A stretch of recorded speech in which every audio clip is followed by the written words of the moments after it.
Coach Sting, good morning, sir. Good morning, guys. How you doing?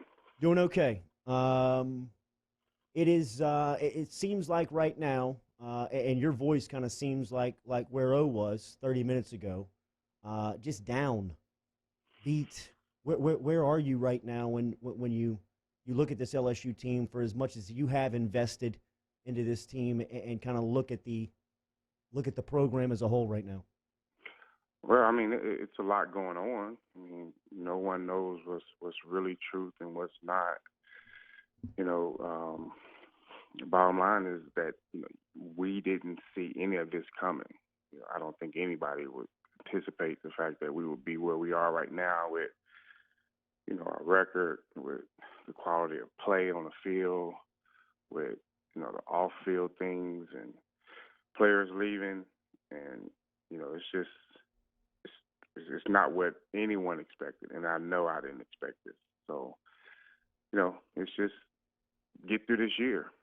Hopefully, nothing else comes from it that would make us, be disappointed even more. That we can end on a high note, and hopefully that's what we can do. There's so many places I want to get to you, but I want to start here because last Tuesday when you were with us, we were talking about Terrace Marshall and his decision to opt out, and you were obviously very supportive for Terrace. Many people from your support, Drew, that you may be thinking and talking to Sting Jr. about that option. You and I talked later that day. I got on radio the next day and tried to recap our conversation, but I don't think I did it any justice. Can you talk about what your feelings are about the opt-out scenario, and if Sting Jr. is presented that, which he would be, presented that opportunity? Well, first, let me get something clear about my support. I support those family members because we became good friends throughout the year, whether it was the Chases, whether it was the Marshalls, and the other guys. And that's their family decision. They dealt with something that was going on within their lives to bring them to that decision. And no matter what, I've always said, you got to understand that those players did help us win a championship. And with that being said, I'm still going to support them, and everyone else should, because they gave us some memories to hold on to. And if they chose to go that route, that's on them. My family have never even talked about it to the point where we're like, okay, we're going to do this at this time of the year, or when it comes up, this is our time. Because we understand that, looking at the opt-out, there's certain things that may come with that. And we're behind all these opt-outs, meaning we can look forward to see what could happen and what may happen. But bottom line is, my son is playing football right now. The question has been asked of me since last week. Man, it sounds like you guys are going to opt out. Those words never came out of my mouth. Those thoughts never came into my mind. And I don't control that. If my son wants to or is thinking about it, that's something that he has to come to us and we have to talk about as a family. I can't just make my son do something that I want him to do with his career. When you heard I'm 40-something years old. I've lived my life. Mhm. I cannot control my son to the point where I want him to do what I want him to do. It's what's best for him. What did you And make? I'm not saying that. I'm sorry, Jordan. No, And that's I'm not me. I'm saying sorry. I'm sorry. that we're doing this. But for people to just constantly keep asking, or look like he's gone, those words never came out of our mouth, not one time. I'm so tired of people just thinking just because you support something that you're 100% in something. Some of these people never, ever had the opportunity to be in these kids' positions. But then they get upset because they're making a calculated decision. It's not just knee-jerk. And then it comes down to the fact that, the kids, they're selfish. The university gave them this. They should give. Okay. But these families don't come from $100,000, $200,000 where they probably make a year, probably make a whole lot less than that. And now they get the opportunity to move forward and to better their lives. Are we supposed to just downgrade the player as if he's nothing? I can't understand that.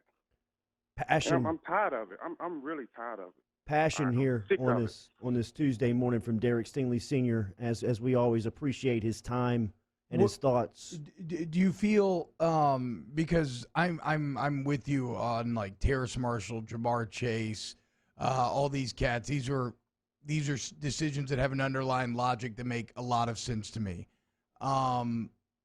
This Eric Gilbert news feels like somebody who's just quitting. Because things are bad. And whatever. It's a semantic quitting, whatever you want to call it, opting out. But do you think that the Gilbert situation is different than some of these other situations you've referenced? You know, that's news, T-Bob, because I heard about it last night.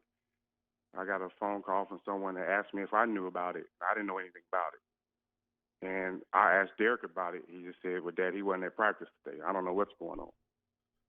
With that being said, at this time of the year, with the things that's going on within this year, possibly within the organization that we know nothing about, can make this man choose, or this young man choose to say, hey, I'm tired. I can't go no more.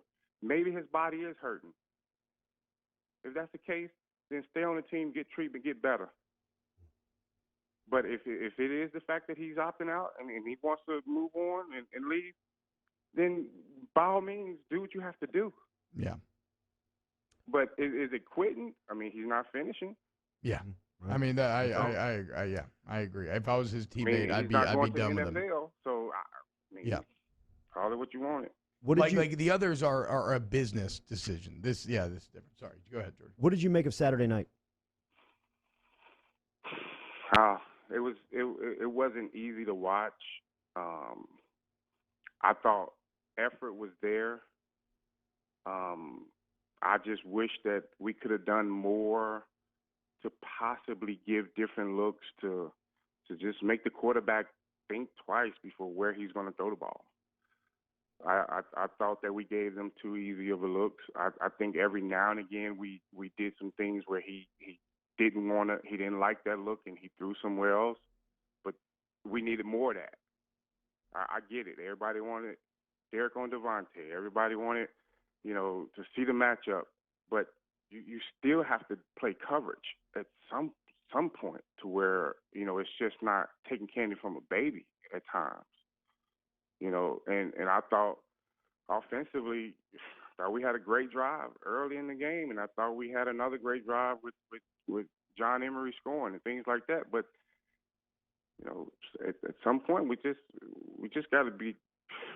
We have to be able to move the ball at will too. And I know that there's a lot of things that has to happen from the center to the quarterback. There's a lot of things that have to go on to where you can have a positive play. And we're this far in the season, and we're still saying we have to fix things. At some point, we are who we are. And from that point, you just got to figure out who you are and just do what's best for your team or within that situation to have positive plays. Coach, when you look at those rub routes, I know that we talked about it, but I've never coached defense backs. Like I just don't know anything about it really in terms of technique. What is the technique to avoid how Alabama got you on those two touchdowns where they just cross them up, and then because it's that tight press man, both guys kind of get caught up with each other? Yeah, it's a couple of things I think that you can do with that. You can show the tight press man, and then you can bail out with the outside corner, outside leverage, the inside corner, inside leverage, and then they can just pass it along, by press bailing and showing that technique as if they're in man, and then once they switch, the inside guy will go to the outside corner, and the outside guy will go to the inside corner. Or you can press one and play with a little depth, maybe more than 7 yards with the other, but you have to be aggressive with the press. You can't just be in his face and just still allow him to run up the field freely as if you're not there. if you're aggressive with it, now you throw their timing off. Now they can't rub or switch when they want to. The levels are different, and now you can move within the routes easier to where now the DBs are not getting rubbed. Or you could just play regular zone, some type of quarters or something, to where you got the corner stands to the outside and the safeties to the inside. Safeties take the post, the corner will take the corner out. I mean, there's different ways of doing it, but sometimes when you're in man, when the team know that you're in man, it's a money play. 9 times out of 10, it's a money play for the offense. Would you put him on Pitts on Saturday? Just let him follow Pitts? Well, I think if you do that, I don't know if Derek's game is aggressive at the line of scrimmage. Derek is I cover you down the field, I kind of read your route type guy. And even if you put someone over the top and you do something similar to that, the underneath routes may still be there. Because you have to get physical with Pitts. Someone has to get physical with him, and then you have to play someone over the top at some point, just to help out. Now, yeah, I mean, there's going to come times where Derek's going to have to cover him. I think Derek can be somewhat physical, but I think Pitts is a whole lot stronger, and he can probably move Derek off his platform easily. Coach Sting, we can't tell you how much we appreciate your transparency, your honesty, and your passion. We love that, and it plays well on radio, and you don't have to do this, and we just want you to know how grateful we are for it every week. Thank you. It's all good, guys. Appreciate you. Yes, sir. Yes, sir. Derek Stingley Sr. Also, checking in. Mandalorian's awesome right now. Compliments of Still on the phone. We text about it after every interview. Compliments of City Cafe. As, He's a big Mando fan. Coach Stingley here today. Boy, today has been pretty tense, boys. Work it out. Your mailbag questions next. Tense, yeah. Hey, hope you enjoyed that video. Remember to keep it locked right here on Off the Bench for all the LSU coverage that you want. But what if you want to talk New Orleans Saints as they race for the 1 seed? Check out our new channel, Off the Bench Overtime. Click the link, see what you think, and we'll see you around.